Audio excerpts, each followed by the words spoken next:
ஏமாந்துட்டேன், நான் ஒன்று பண்ணுவேன், ஒரு நாள் என்னுடைய சகோதரனை நான் கொன்றுவேன்னு மனசுல ஒரு தீர்மானம் எடுத்துட்டேன். காரணம் என்ன அப்படின்னு சொன்னா, தான் ஏமாந்துட்டேன் அப்படின்ற ஒரு காரணம்.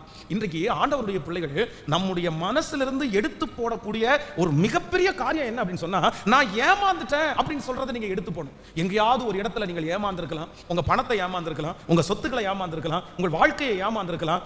ஆனால் நீங்கள் ஏமாற்றப்பட்டதையே நினைச்சு நினைச்சு நினைச்சு நீங்க கஷ்டப்பட்டீங்க அப்படின்னு சொன்னா, உங்களால் அடுத்த படி எடுத்து வைக்கவே முடியாது. ஆனால் ஆண்டவர் உங்களுக்கு வாக்கு கொடுக்கிறார், நீ நினைக்காத, நீ யோசிக்காத, எதை யோசிக்க வேண்டாம் அப்படின்னு சொன்னா, நீங்கள் ஏமாந்த அந்த காரியத்தை நீங்கள் நினைக்கவே வேண்டாம். நீங்கள் ஏமாந்த அந்த காரியத்தை கர்த்தர் மாற்றி, கர்த்தர் அதை விட பல மடங்கு உங்களுக்கு திரும்ப தருவதற்கு கர்த்தர் வல்லவராய் இருக்கிறார். நம்புறவங்க கைகளை மேல தட்டி, நீங்கள் ஏமாந்ததற்கு பல மடங்கு திரும்ப தருகிறவர். ஏமாந்ததுனால உங்க வாழ்க்கை முடியல.